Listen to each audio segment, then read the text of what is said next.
Good morning, everybody. I'm Roussel. I am the editor of Telegraph.co.uk, which is a UK-based website, part of the Telegraph Media Group, which as a sideline also publishes a couple of newspapers, the Daily Telegraph and the Sunday Telegraph. I'm here today to talk about do what you do best and outsource the rest, a quote inspired by somebody I know. The genesis of this discussion was a breakfast I had with Jeff recently in London. And as I recall, Jeff, I was bitching a little bit about our technology department and our sales department and highlighting some of their shortcomings and essentially making the case that the shortcomings in our technology might be an impediment to our future digital growth. And I put it to Jeff that perhaps the way we should be thinking ourselves and perhaps other newspaper origined organizations is that we should focus on what we do best, which is creating compelling content, and outsource, at least as far as the digital is concerned, the rest to Google. After all, they have the distribution platforms, the search technology, even the monetization technology to make content work globally. And of course, you know, the real issue is not so much Google and indeed not so much outsourcing, but the fundamental issue is in a recessionary environment like the one that we're in, where do you put your capital, where do you put your investment, and where do you not put your money? And I thought that this kind of quote from Jack Welch was particularly apt. It's a good time for rigor to look at what you want to come out with at the end of the tunnel. This is not a time to skimp on resources, but to focus them on your best business. Stop the weakest, invest in the strongest.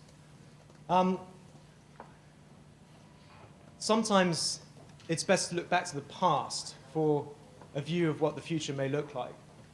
And if we go back sort of 500 years to the time of Pope Alexander VI, one of the most sort of feared of the Borgia popes, there's a situation where the Roman Catholic Church essentially operated as a regional monopoly, as a business, where the customers were the 40 million odd inhabitants of Western Europe.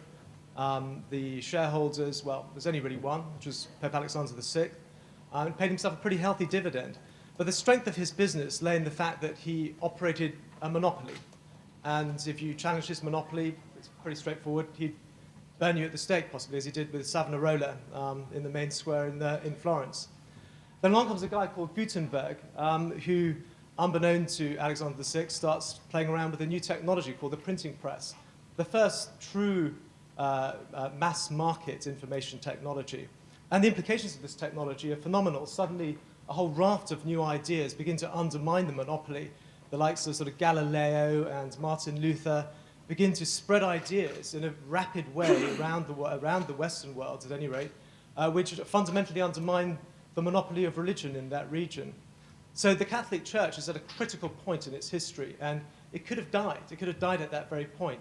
But then what happens, rather remarkably, over the course of the next 400 years, is the Catholic Church reinvents itself as a network, the first, arguably, truly global network, with the help of the conquistadors, which took missionaries around the world, and it used the technology of the printing press to turn itself into a network by spreading the word about Jesus in the Roman Catholic Church.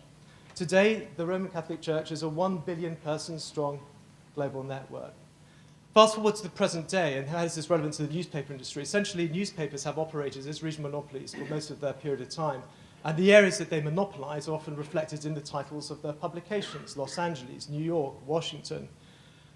They're protected, the monopolies are protected by the high barriers of entry, right up to the point where suddenly the web comes along and the barriers are pulled down and there's an influx of new content that invades their market.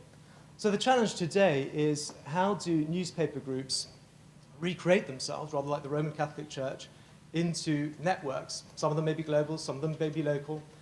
And it's worth reflecting a little bit on what are the characteristics that make for a powerful, strong network. From where can we take inspiration? And I think that there's three key characteristics of a successful network. The first is clarity of purpose. So where do you invest your money? What is it that defines your brand? The second, and it's an obvious one, but worth reminding you, is you need to be useful. You need to fulfill a need.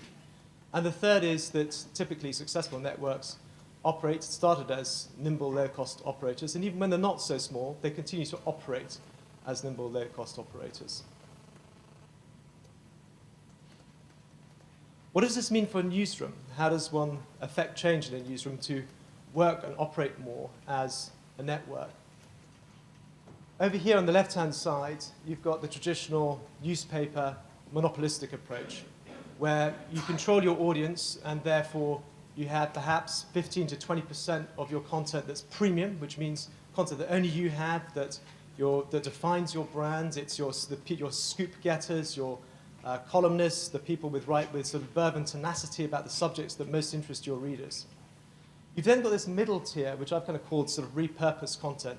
These are the people who come in every day, who put on a tie, a jacket, they sit down, they file their story at sort of 5 p.m. in the evening, but fundamentally what they've done all day is they've rewritten the wires. And then you've got the outsourced content, the AP, the PA, Getty, etc., which is there to kind of fill out the content so that you've got that breadth. That doesn't work in a network economy. In a network economy, you're going to be defined by what you do best. And therefore, in a network economy, to go back to Jack Welch's point, this is a time, even in this recession, where news organizations need to be investing more money in what's premium. They need to invest more money in what defines them, the content that none of those competitors who've infiltrated their market through the internet, the stuff that they cannot do. And I guess the question is, you have to ask yourself, is what is your premium economy? Is it your columnists? Is it your sports coverage? In essence, you need to be able to answer that question with clarity and then be investing more money in that premium content. How do you pay for it? Well, I'm sorry to say that the guy who comes in every day with that tie, puts a tie on and rewrites the wires, he's not going to have a job for very long. He's not fulfilling a useful function in the sort of the news distributed economy. That content can be better provided probably by other people, can be outsourced. It'll be cheaper and arguably probably better. We've recently done a number of outsourced initiatives at the Telegraph. We've brought in ITN to help us with our video. Recently, we brought in Breaking Views to help us with our financial commentary. Not only the structure of those, not only is it far cheaper to have done those particular deals and to get that content through the outsourced model, but equally, those people do it better than we do.